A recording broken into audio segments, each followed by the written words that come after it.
من يهده الله فلا مضل له ومن يضلله فلا هادي له ونشهد أن لا إله إلا الله وحده لا شريك له ونشهد أن سيدنا ومولانا محمدًا عبده ورسوله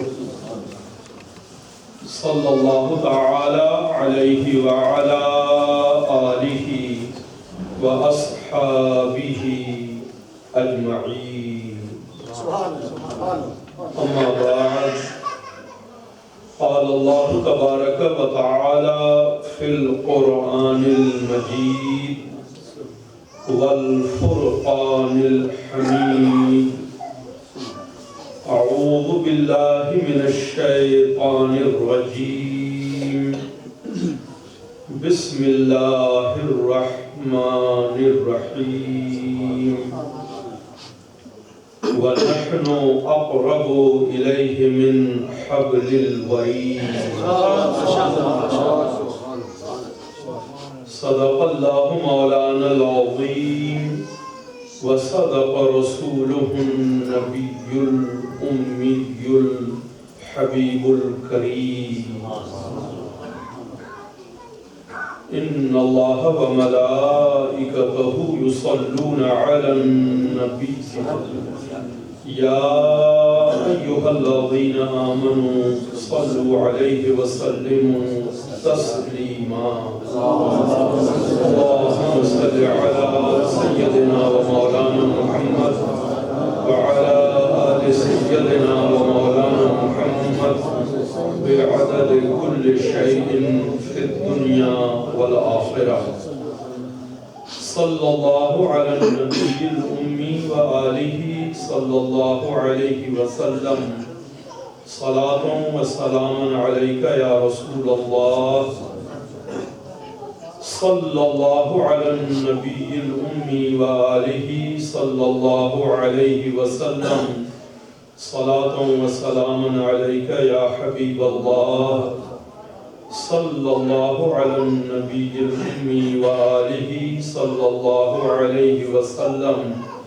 صلاة وسلام عليك يا نبي الله. جشن عید میلاد النبی صلی اللہ تعالی علیہ وسلم کی اس باوقار تقریب میں رونق افروز ہمارے انتہائی محترم مکرم والد الاحترام علماء اہل سنت، خاص طور پر آج کی اس بزم میلاد النبی کے انتہائی باوقار میزبان محترم حضرت مولانا قاری محمد انصر نورانی صاحب، انتہائی محترم اور معزز حاضرین و سامعین، میرے بزرگوں، میرے دوستوں، میری ماؤں، میری بہنوں، میرے نوجوان اور عزیز بچوں اور بچیوں، السلام علیکم ورحمۃ اللہ وبرکاتہ۔ سب سے پہلے ماہ ربیع الاول کی آمد پر اپنی جانب سے آپ تمام حضرات کی خدمت میں دل کی گہرائیوں سے مبارکباد پیش کی جاتی ہے۔ اللہ تبارک و تعالی ولادت مصطفیٰ علیہ السلام کے اس مبارک مہینے کی رحمتوں سے، برکتوں سے ہم سب کو مالا مال فرمائے۔ محترم قاری صاحب کے اعلان سے اور اس سے پہلے محترم سرفراز بٹ صاحب کے بتانے پر یہ خوشخبری مجھے ملی کہ برابر والا پورا مکان مسجد عابدین کے دوستوں نے، یہاں کی انتظامیہ نے خریدنے کا عزم کر لیا ہے۔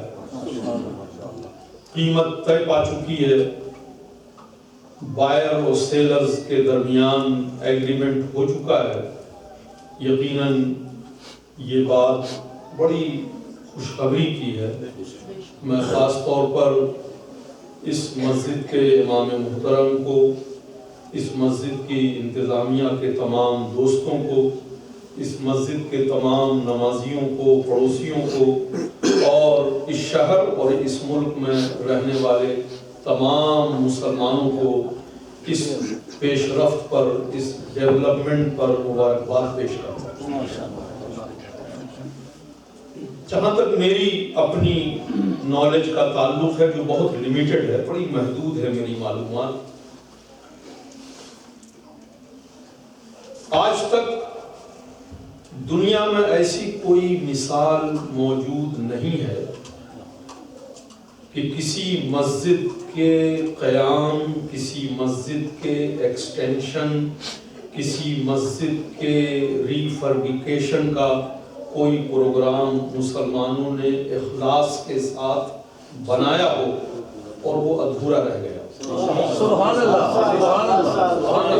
ایسی کوئی مثال میری نظر سے نہیں گزری۔ مسجد تو شب بھر میں بھی ایمان کی حرارت والوں نے بنائی ہے، تو انشاءاللہ تعالی مجھے آپ پر بھی بھروسہ ہے اور تائید الہی پہ بھی بھروسہ ہے اور اسلام کی تاریخ پر بھی بھروسہ ہے کہ انشاءاللہ تعالی یہ مکان خرید لیا گیا ہے، اس کی قیمت بھی اللہ تبارک و تعالی آپ لوگوں کے ذریعے مکمل طور پر عطا فرما دے گا، اور یہ مکان خریدا گیا، اس کی پیمنٹ ہوگی، اس کے بعد یہاں اس ملک کی ہی نہیں، یورپ کی ایک عظیم الشان مسجد کا، یورپ کی ایک عظیم الشان اسلامی یونیورسٹی کا کام آپ حضرات کے ذریعے اللہ تبارک و تعالی لے گا۔ نعرہ تکبیر، نعرہ تکبیر، نعرہ رسالت۔ شاید یہ آپ سب کی بڑی خوش نصیبی ہوگی، اللہ تعالیٰ کے وہ بندے بڑے خوش نصیب ہیں جن کو اللہ تعالیٰ اپنے دین کے کام کے لیے سلیکٹ کر لیتا ہے۔ یہ ہمارے لیے بڑے پریویلیج اور آنر کی بات ہوگی کہ آپ اس مسجد کی تعمیر، اس کے ایکسٹینشن اور اس کے ڈیولپمنٹ میں کوئی کنسٹرکٹیو رول پلے کریں گے انشاءاللہ۔ میرے دوستو، میں یہ بات بھی کہا کرتا ہوں ایسے موقع پر کہ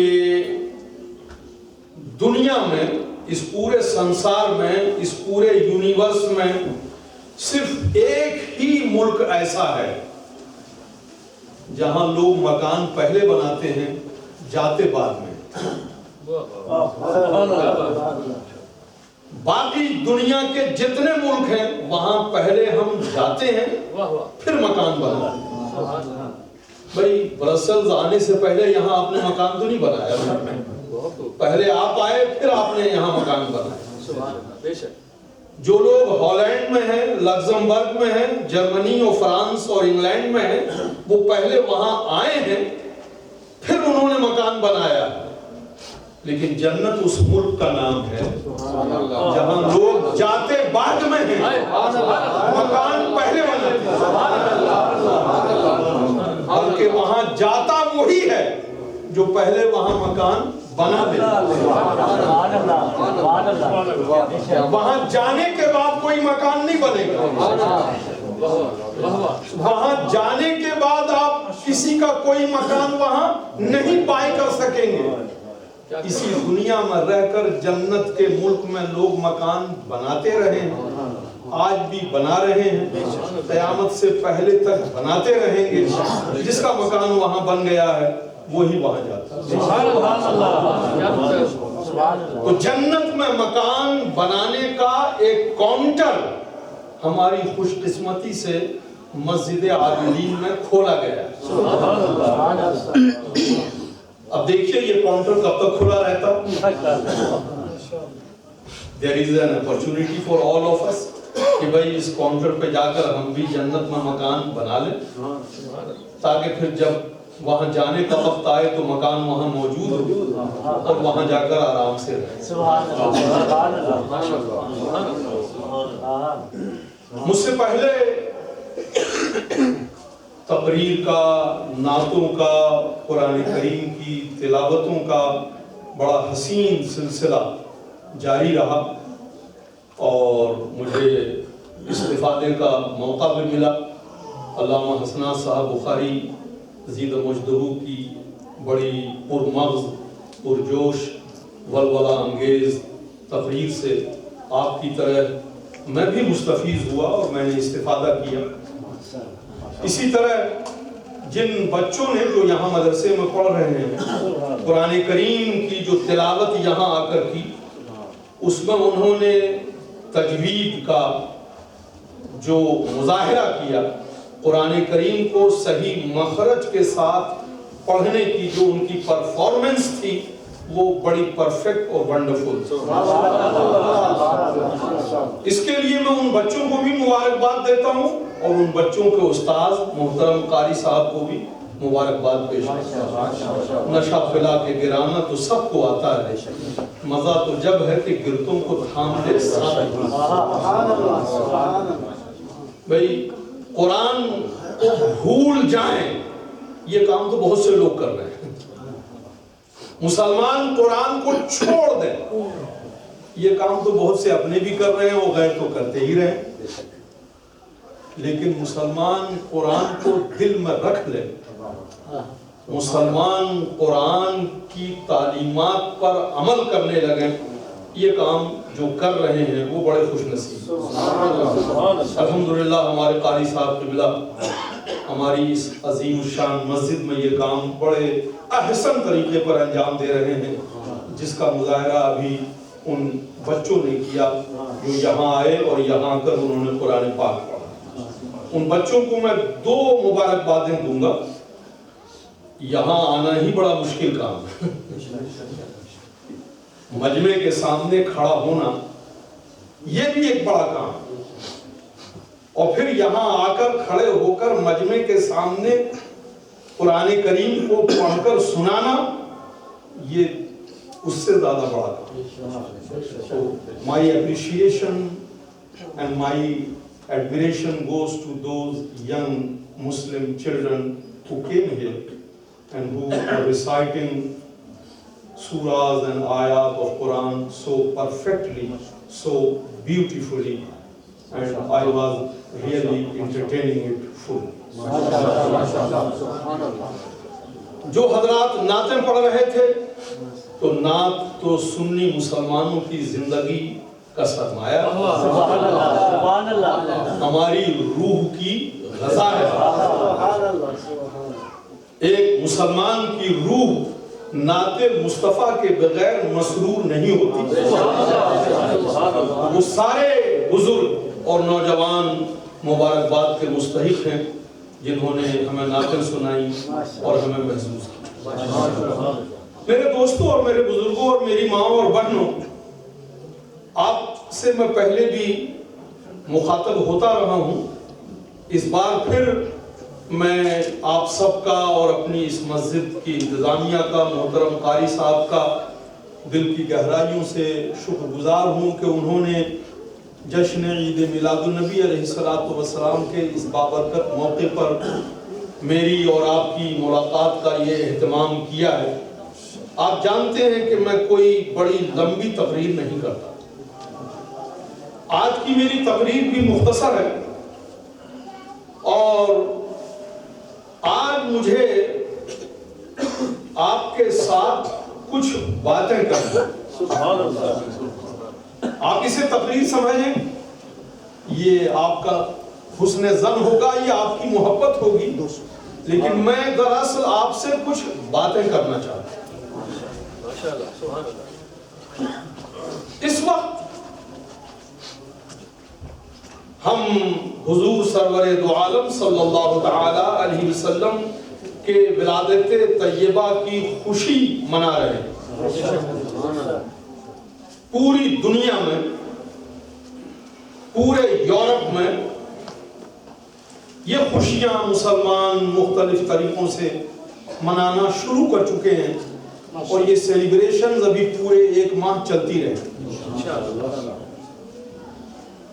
ایک ایسے موقع پر جب دنیا کے صحیح العقیدہ سنی مسلمان حضور صلی اللہ تعالی علیہ وسلم کی دنیا میں تشریف آوری کی خوشیاں منانے میں مصروف ہیں، میں آپ کے ساتھ جو بات شیئر کروں گا وہ یہ ہوگی کہ اس وقت ہماری پرابلم کیا ہے، ہم کن مسائل میں گھرے ہوئے ہیں، ہم کن دشواریوں سے گزر رہے ہیں، وہ کون سے ایشوز ہیں جس کی فکر سے پوری ملت اور پوری امت پریشان ہے.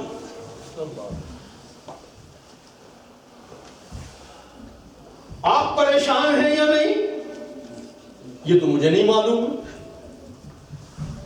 اپنی حالت کا مجھے خود بھی نہیں ہے احساس، اپنی حالت کا مجھے خود بھی نہیں ہے احساس.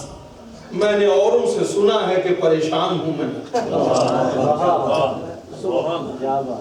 اس لیے میں آپ کے بارے میں تو یقین سے کچھ نہیں کہہ سکتا، لیکن دنیا کے بہت سے خطوں میں، ملکوں میں، ریجنز میں جانے کا، وہاں کے حالات کو نیوز پر، ٹی وی کے پردے پر سننے کا، اخبارات کے ذریعے پڑھنے کا، ریڈیو کے ڈسکشنز کے ذریعے ان حالات کے بارے میں آگاہی کا مجھے موقع ملتا رہتا ہے. اور اپنے اس مطالعے کی روشنی میں اس نتیجے پر پہنچا ہوں کہ پوری دنیا کے اندر رسول اللہ صلی اللہ تعالی علیہ وسلم کی امت اور ملت اس وقت مختلف کرائسس، بحرانوں، دشواریوں، پریشانیوں، فسادات، ڈسٹرکشن اور کرپشن میں گھری ہوئی. اس کو گنانا شروع کیا جائے تو میں نے خود اپنے لیے جو وقت مقرر کیا وہ ختم ہو جائے. لیکن میں یہ جانتا ہوں کہ میری طرح آپ بھی نیوز پیپر پڑھتے ہیں، ٹی وی پر نیوز دیکھتے رہتے ہیں، دنیا کے حالات کو دیکھنے کے لیے آپ کی آنکھیں بھی میری طرح کھلی ہوئی ہیں. ان تمام دشواریوں اور پریشانیوں اور کٹھینائیوں اور پرابلمز میں سے صرف ایک بات ہی اس مختصر سی بزم محبت میں آپ کے ساتھ شیئر کی جا سکتی ہے. آج کا ایک اہم ترین ایشو، دور حاضر کا ایک بہت بڑا مسئلہ، عصر حاضر کا ایک بہت بڑا کرائسس جس سے دنیا کے مسلمان گزر رہے ہیں، وہ کیا ہے کہ فاصلہ بڑھ رہا ہے، گھٹ نہیں رہا. اللہ،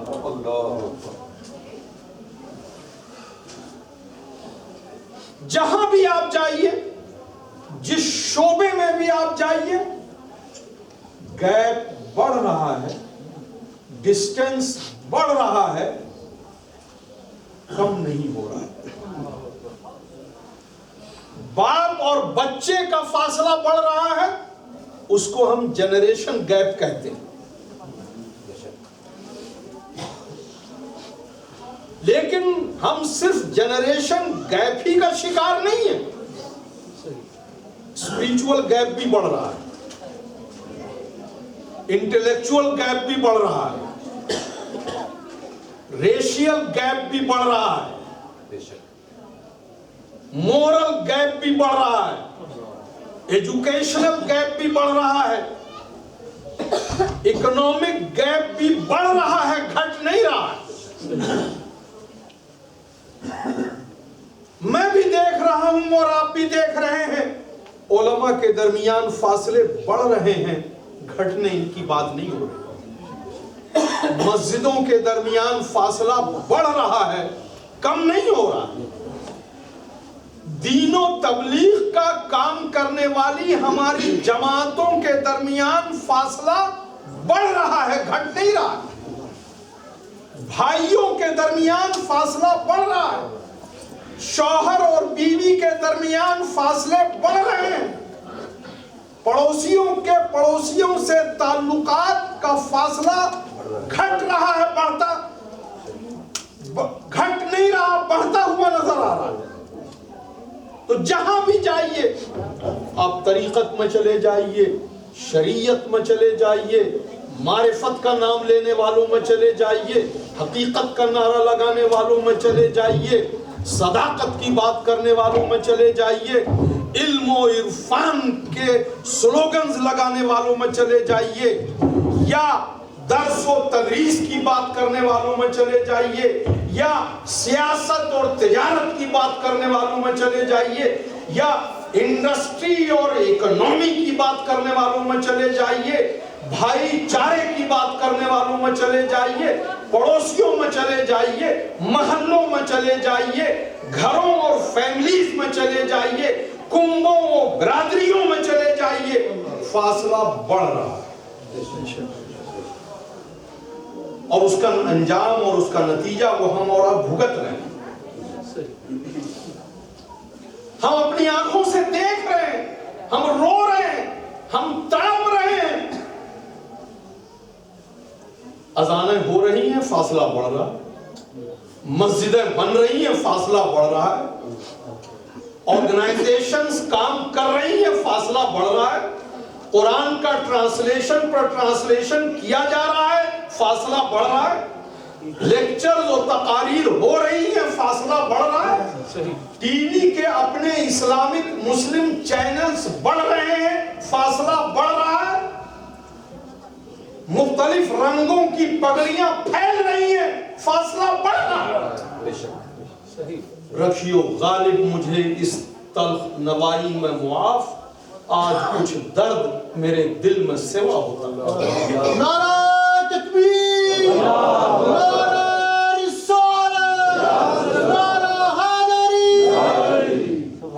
عمرے کے ٹرپس کم نہیں ہو رہے ہیں، حج میں جانے والوں کی تعداد نہیں گھٹ رہی ہے، خانہ کعبہ کا طواف کرنے والوں کی گنتی کم نہیں ہو رہی ہے، صفا و مروہ کے درمیان چکر لگانے والوں کا کوئی فقدان نہیں ہے،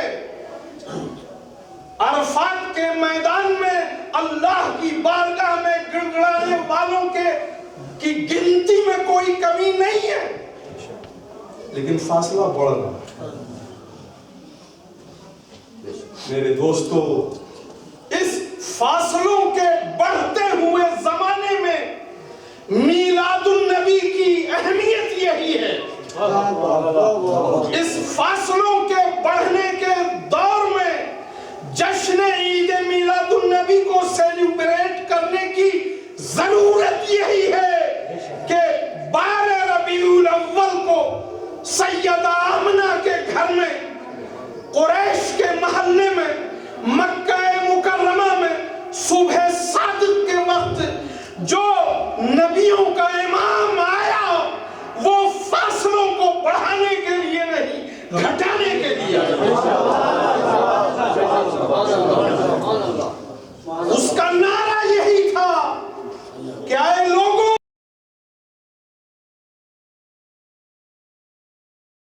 ختم کرنے کے لیے۔ اب آئیے ذرا سیرت مصطفیٰ کی کچھ جھلکیاں دیکھیے کہ ہمارے نبی نے، زمانے کے نبی نے، فرشتوں کے نبی نے، حوروں کے نبی نے، صحابہ کے نبی نے، اولیاء کے نبی نے، عباس کے نبی نے، اماموں کے نبی نے، مجتہدین و مجددین کے نبی نے فاصلے کس طرح مٹا دیے۔ نعرہ تکبیر، نعرہ رسالت۔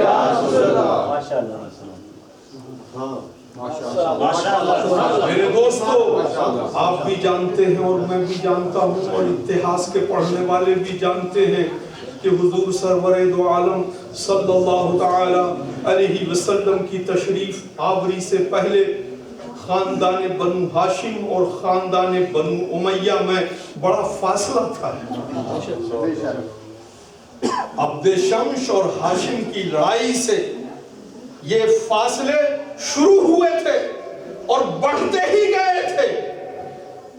آنے والے نبی رحمت نے اس فاصلے کو اس طرح مٹایا کہ آپ پر ایمان لانے والا چوتھا شخص خاندان بنو امیہ کا عثمان غنی ہے۔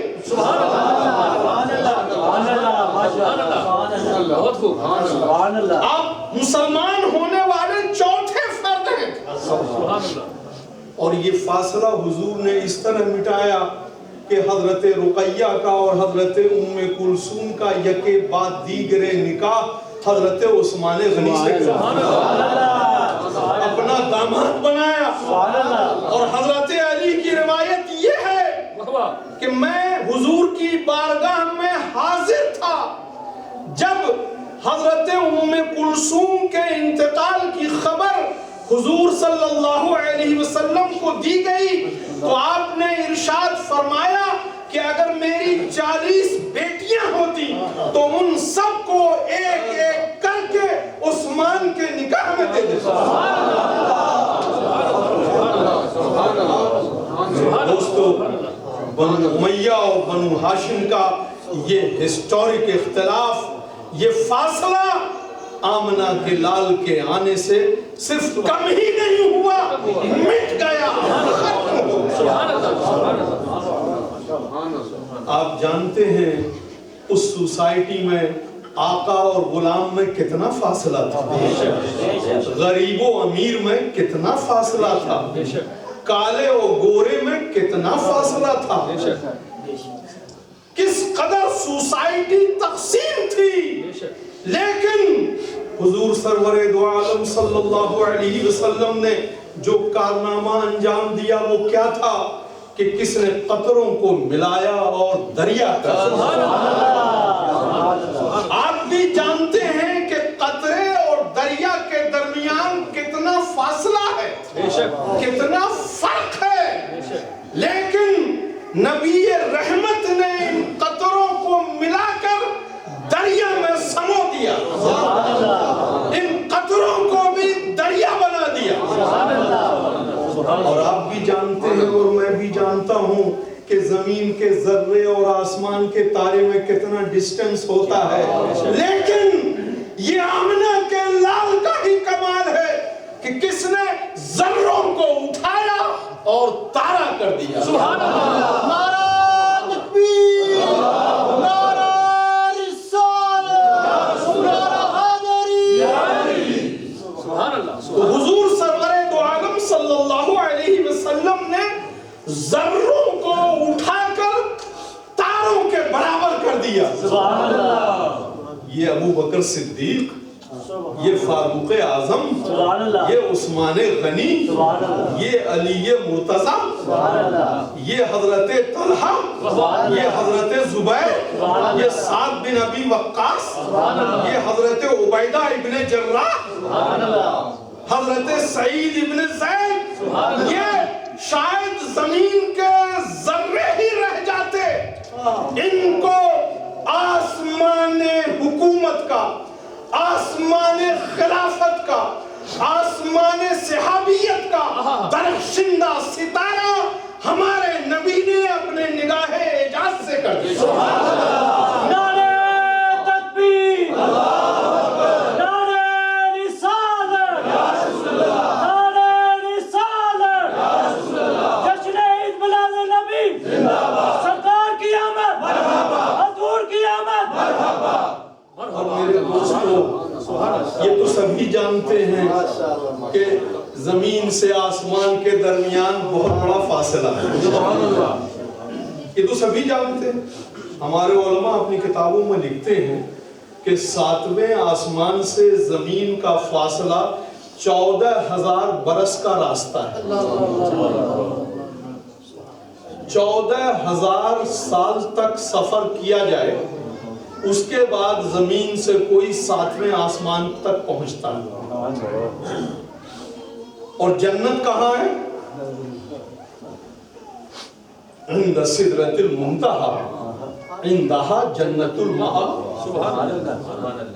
شرح عقائد نصفی میں ہمارے اساتذہ نے یہی پڑھایا کہ جنت 7ویں آسمان کے اوپر ہے.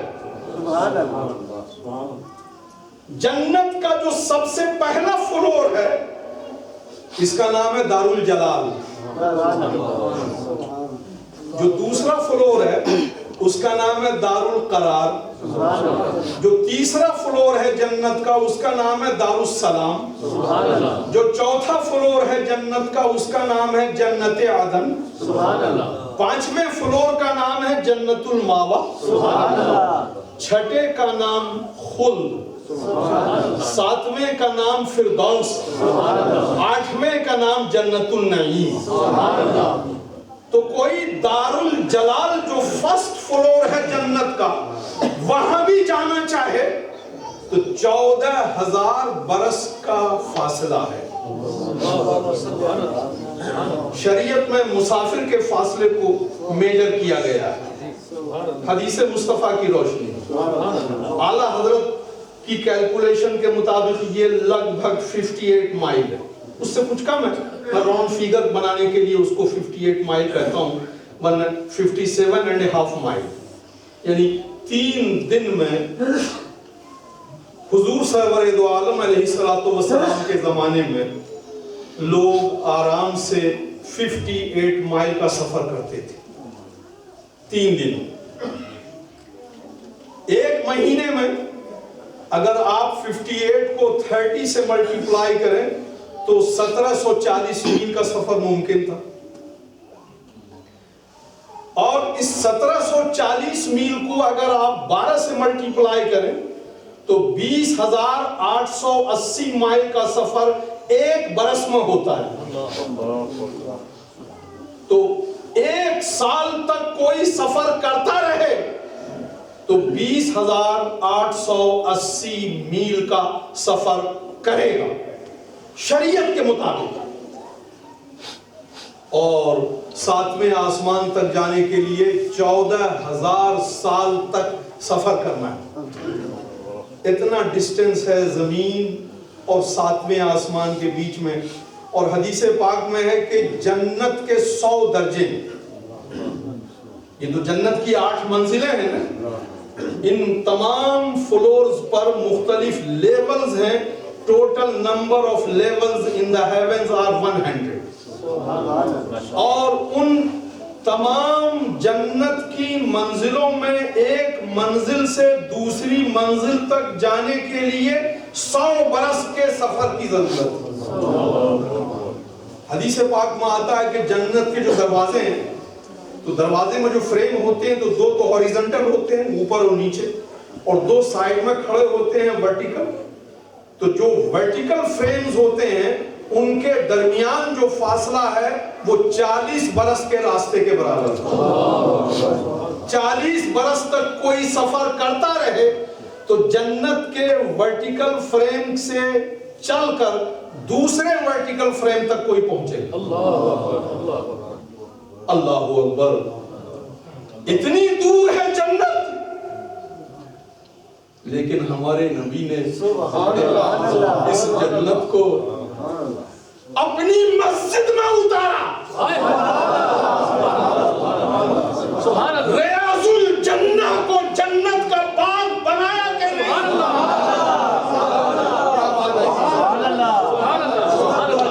اے جنت تو 14,000 برس کے راستے پر ہے. اے جنت تیری 2 منزلوں کے بیچ کا فاصلہ 100 برس کے سفر کے برابر ہے. اے جنت تیرے دروازے کے 2 فریمز کے درمیان 40 برس کے سفر کا فاصلہ ہے. لیکن جس نبی کا جشن ولادت ہم منا رہے ہیں، اس نبی نے اپنے چاہنے والوں کو کہا کہ روضۃ من ریاض الجنہ، یہ 1400 برس کے فاصلے پر نہیں ہے، یہ تمہارے نبی کے قدموں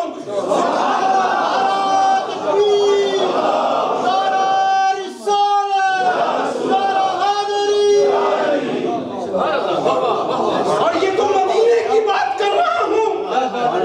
ہمارے نبی کا اعلان سنو، اپنے نبی کا اعلان سنو، اے سنیوں، اے نبی کی محبت میں، نبی کی ولادت کی خوشی منانے والی ماں اور بہنوں، سنو، نبی نے تو جنت کو ماں کے قدموں کے نیچے لگا۔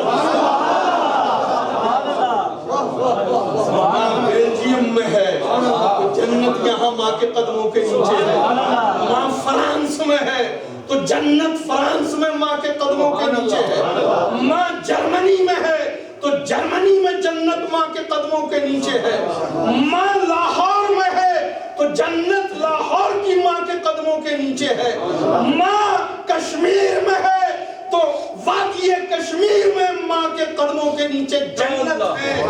یہ جنت 1400 برس کی راہ پر ہے، لیکن جنت اور زمین کے فاصلے کو آنے والے جنت کے مالک نبی نے مٹا دیا، ختم کر دیا۔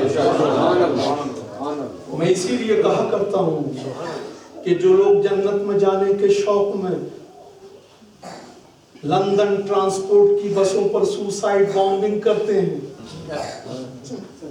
جو لوگ جنت جانے کے شوق میں بے قصور لوگوں کو مارتے ہیں، جو لوگ جنت جانے کی خواہش میں ٹیررزم کا شکار بن گئے ہیں، ان کو میں کہتا ہوں کہ اے جنت میں جانے والوں، کسی کو مار کر کیوں جنت میں جا رہے ہو؟ ماں کے قدموں کے نیچے جو جنت ہے۔ سوسائیڈ بامبر بن کر جنت میں جانے کا الیکشن کیوں کیا ہے تم نے؟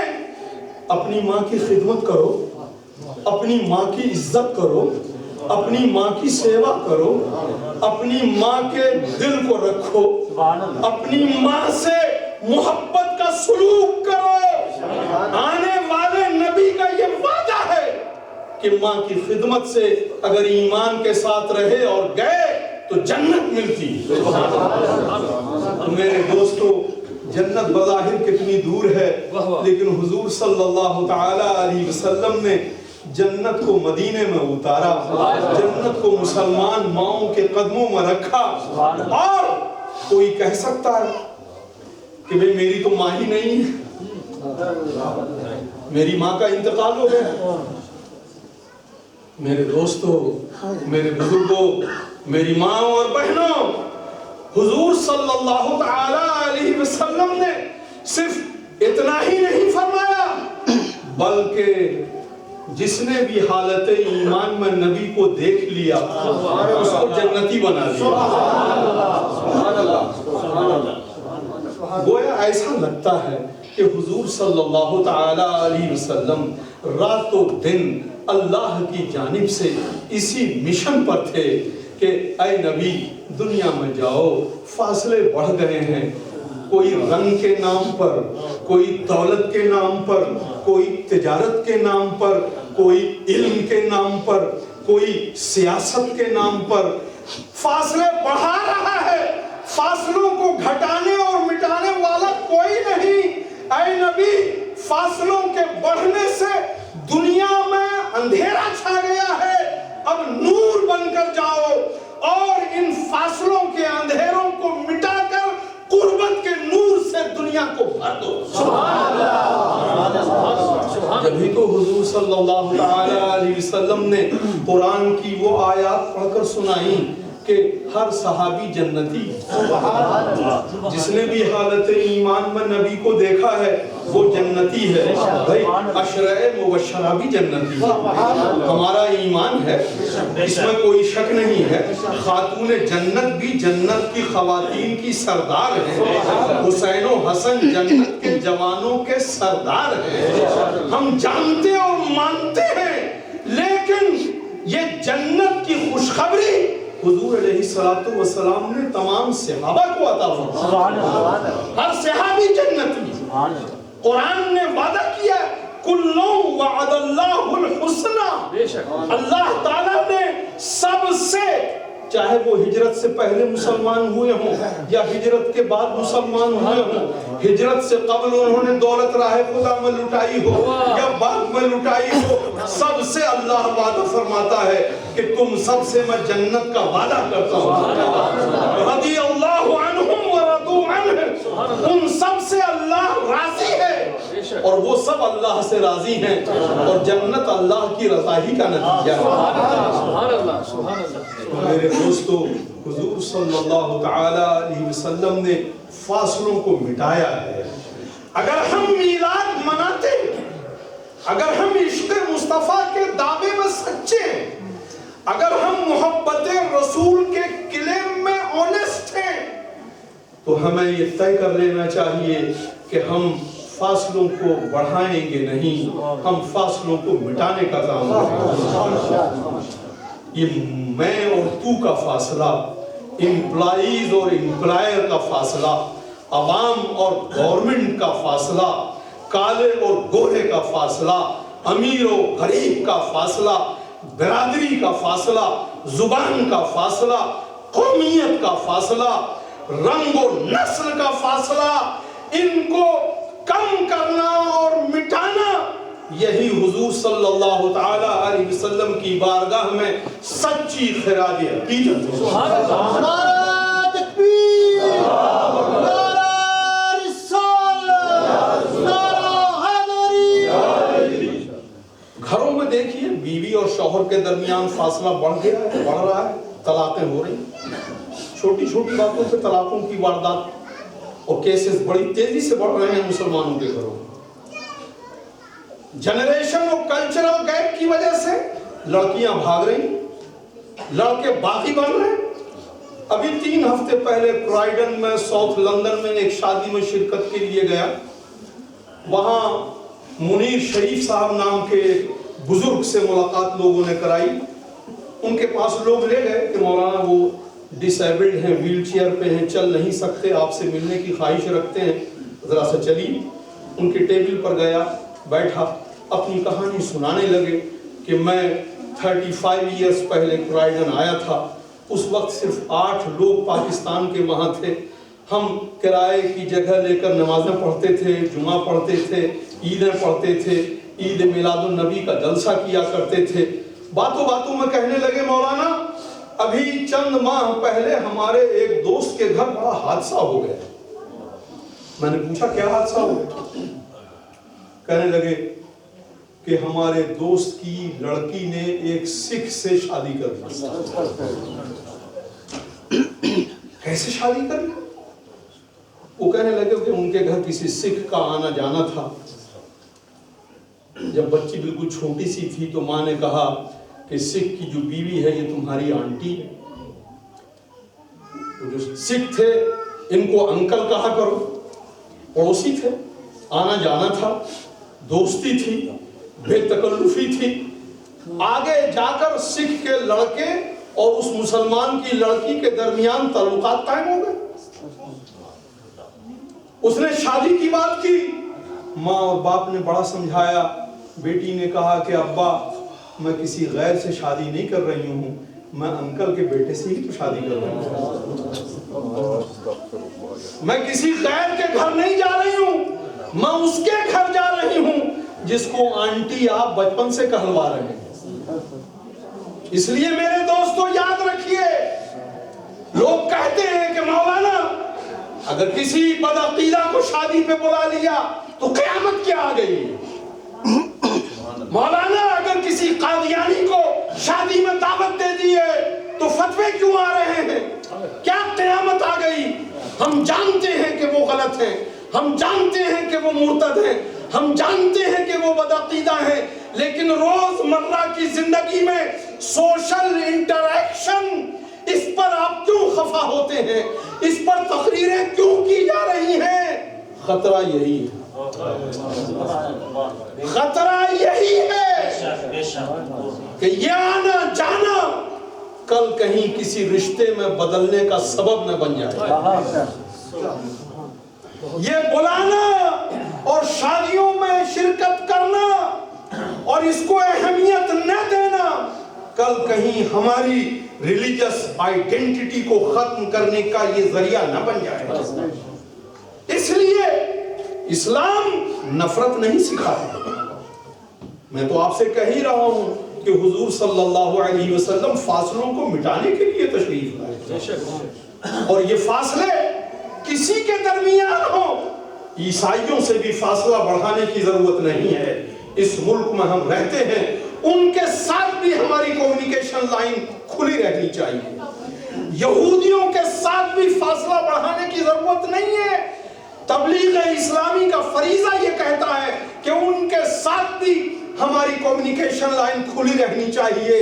ہم جس معاشرے اور جس سوسائٹی میں رہتے ہیں وہاں رہنے والے دوسرے لوگوں کے ساتھ بھی فاصلہ بڑھا کر ہم اسلام کی اور دین کی کوئی خدمت انجام نہیں دیں گے، بلکہ شاید نقصان ہی پہنچا دیں۔ اس لیے کہیں بھی ہو فاصلوں کو بڑھانے کی ضرورت نہیں ہے۔ میلاد النبی کے موقع پر، عید میلاد النبی پر طرح طرح کے اعتراضات کرنے سے فاصلے بڑھتے ہیں، گھٹتے نہیں ہیں۔ یہ فتویٰ دے دینا کہ اگر نبی کو عید میلاد النبی پسند ہوتا تو اس کا حکم دے کے جاتے۔ دکھاؤ کہیں نبی نے فرمایا ہو کہ میرا یوم ولادت منایا کرو۔ اگر یہ کوئی اچھی بات ہوتی تو حضور علیہ السلام اس کا حکم دے کر تشریف لے جاتے۔ میں یہ کہتا ہوں کہ اگر قرآن کو ایک جگہ جمع کرنا کوئی اچھی بات ہوتی تو حضور حکم دے کر جاتے۔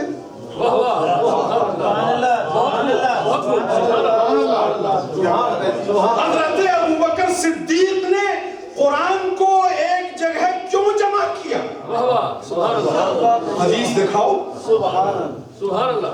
قرآن کی کوئی آیت سناؤ، ارے کوئی ضعیف سے ضعیف حدیث ہی لا کر دکھاؤ جس میں حضور نے اشارتاً بھی فرمایا ہو کہ پورے قرآن کو ایک کتاب کی شکل میں میرے بعد جمع کر لینا۔ لیکن حضرت ابوبکر صدیق کا کام اسلام پر احسان ہے، غلطی نہیں ہے۔ عثمان غنی نے قرآن کے ایک نسخے پر پوری ملت اسلامیہ کو جمع کر دیا، اسی لیے ان کا لقب جامع القرآن ہے۔ یہ کوئی گمراہی کی بات نہیں۔ تو ہر اس کام کے لیے حدیث و قرآن سے دلیل مانگو گے تو پھر قرآن کو جمع کرنے کے لیے بھی دلیل لانا بڑا بھاری پڑ جائے گا۔ کہتے ہیں لوگ کہ صاحب ولادت مصطفیٰ کی تاریخ پر اختلاف ہے، 2 ربیع الاول کا ذکر بھی ہے کتابوں کے اندر، 8 ربیع الاول کا ذکر بھی ہے کتابوں کے اندر، 10 ربیع الاول کا ذکر بھی ہے کتابوں کے اندر، 17 ربیع الاول کا ذکر بھی مورخین نے کیا ہے۔ میں مانتا ہوں کیا ہے، اس سے انکار نہیں کرتا، لیکن اگر تاریخ کے اختلاف سے ہی کسی چیز کو سیلیبریٹ کرنا ختم کر دو گے تو بتا